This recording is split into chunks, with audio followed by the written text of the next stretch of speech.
Hello and welcome to your Washington, D.C. area real estate market report for August of 2025. I'm Edward Slavis with the Slavis Group of LPT Realty, and let us begin as always with interest rates.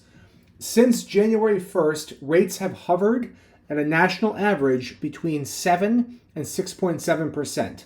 For the first time, I'm pleased to announce that rates have fallen below 6.7, just barely at 6.64, but certainly a trend in the right direction.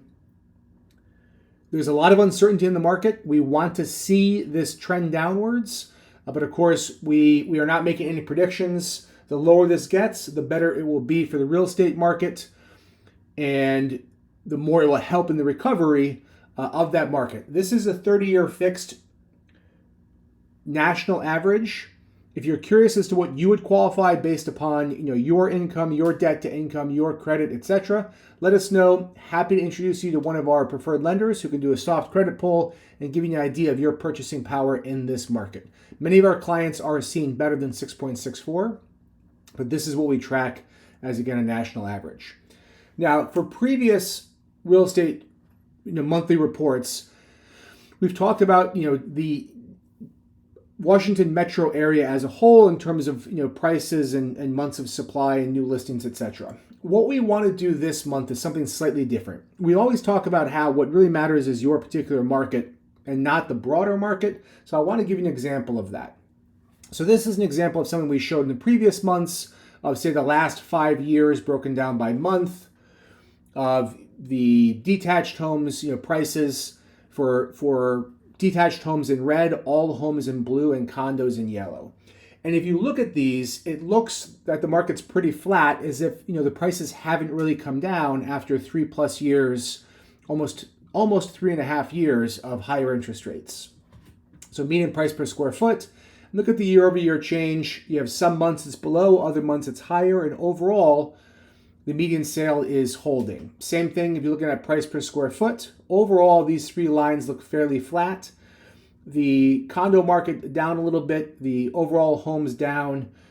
Detached homes, that red line, fairly flat. Again, year over year here. But what happens if we actually break it down more specifically for a neighborhood? So what I want to do is show you 3 different neighborhoods in DC and see how the lines vary. Now, look at just row homes, and this chart is the last 7 years broken down by quarter for the median sale of all row homes in Washington, D.C. And if you see where it says Q2 of 2022, that was the first quarter with higher rates. Rates increased in March, so the very end of Q1 of 2022. So as you can see, the median sale for row homes in D.C., it was climbing really quite rapidly. It peaks in Q2, drops down from about 940 down to 800, so a substantial decrease. Then we've seen it slowly climb back up. In the most recent quarter, we actually saw a median above 900,000, only the second time, possibly the third here in Q1 of 2021, which is right at 900. So this is the second that it was really above 900. So it looks as if those prices have recovered, or at least are starting to recover and starting to gain back some of that lost ground. Now I want to look at 3 different neighborhoods. First is Mount Pleasant. In all 3 of these neighborhoods, we sell a lot in, so we're just very, very familiar with the markets. And if you look at the median sale in Mount Pleasant, it has just continued to climb and climb and climb. So the highest months on record was actually highest quarter on record was actually the most recent quarter. But overall, other than one big correction, the prices have continued to climb or remain steady at worst. Okay. Overall, the median sale price for row homes, Mount Pleasant, continues to climb. But from Mount Pleasant, if you just cross east over 16th Street, you're in Columbia Heights. And this is the price for the median home sale for row homes in Columbia Heights. It was climbing steadily. In 2022, it flattens out, but it flattens out near $1 million. Then it dropped down to below 800,000. It was there substantially. If you look recently, it appears to have climbed up, but this is actually a bit of a misnomer.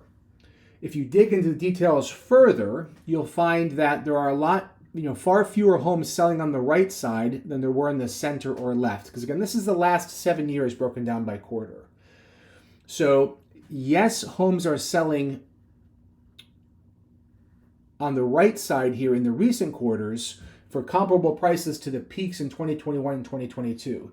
The difference is the median home sale in those years was just your average home. Whereas the homes that are selling now for those same prices are their nicer, more newly renovated homes in the market. And the homes that are not properly prepared, frankly, are just not are not selling. And that's an unfortunate part of the market. If we cross from Columbia Heights, just go north of Spring, you're in Petworth. And this is the median sale in Petworth for row homes. It had been climbing steadily for years, peaked up in late 2021 at 900,000. It has now dropped back, and in most months it's closer to 700,000 than it is to 9, with the median being fairly consistent at about 800,000. So we've seen an 11% persistent drop in Petworth for that average home. So even the nicer homes in Petworth are selling for about 10 or 11% less than what the average home was when interest rates were lower. Looking at price per square foot, if you look at all of Washington, D.C., you can see it had climbed up here, especially with the low interest rates in 20 and 2021. That rate climbed back up to 500. Rates increased. It dropped back to 450. This is price per square foot. It's been consistent ever since. So it's perhaps 10% off of its peak. In Mount Pleasant, it just continues to climb. In Columbia Heights, it is down about 5 to 10% off of its peak. And in Petworth, it was at 450. It is now about 375, so a drop of about 15%, and the line is just trending down further. So when we go and look at price per square foot in DC for row homes, it paints one picture. If we look in these 3 different neighborhoods, you have 3 very different pictures of climbing, of flat, and of falling. Same thing with months of supply. Months of supply throughout DC, this is our measure of supply and demand. How fast are buyers buying through property? In DC as a whole, for row homes, it's 4 months of supply, which is a balanced market. In Mount Pleasant, excluding this most recent month, we always say one data point does not make a point. Excluding that one most recent data point, you've had a median about 1 month of supply, which is a red hot seller's market. In Columbia Heights, we had less than 2.5 months, which is a solid seller's market, until Q2 of 2022, and now it's just climbed steadily to above 5 months of supply. In some quarters, it's above 7 months of supply. That went from a pretty hot seller's market through a balanced, now up into a buyer's market. And in Petworth, it's again continuing to climb. We're now above 6 months of supply. So from over a year, several years of less than 2 and over a year of less than 1 month of supply to now climbing to 6 months of supply. So from a very hot seller's market to a buyer's market over time. Whereas in DC as a whole, it is a balanced market. Seller's market, buyer's market, buyer's market. So it really depends upon what neighborhood you're looking in. So what does all this mean? When we talk to either buyers or sellers, we want to talk about the micro market. That matters more than the general market. And you must know the market for the neighborhood and the type of home. So condo versus row home, etc. Because you may have a neighborhood where row homes are selling like hotcakes and the condo prices are falling because there's excess supply and the homes are staying on the market. So we really want to look at the micro market. And when we do these reports, we talk about the broader market, because obviously we can't report on the 100 different markets throughout DC. Rates are coming down. Question mark, because of course we don't know. This is certainly moving in the right direction. We want to see that continue. but we would not wager that it is. And again, if you're curious as to what rate you would qualify for, you might very well have a much better rate. Let us know. We can introduce you to one of our lenders, no obligation. And again, they'll do a soft credit pull, especially if when you were pre-approved, if you were pre-approved when it was above 7, even as high as 8%. Let us know. You'd be amazed at how much even small drops in the interest rate can increase your purchasing power.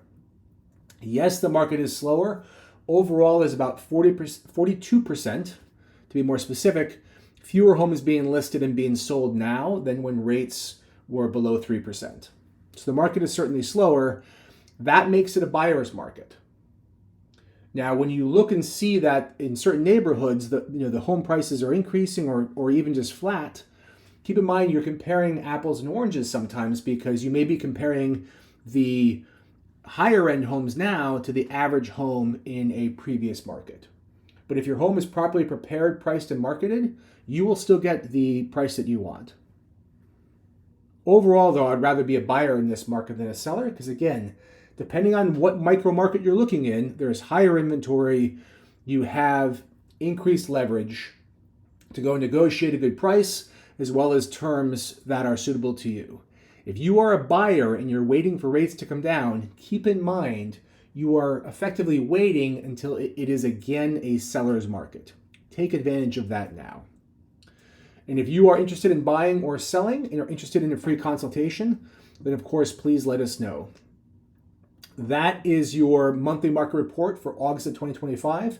If you or someone you know are thinking of buying or selling in the Washington, D.C. area, Maryland, Virginia, all the surrounding counties, we would love to be a resource for you or again for your friends. Please just let us know. Thanks for watching and have a good day.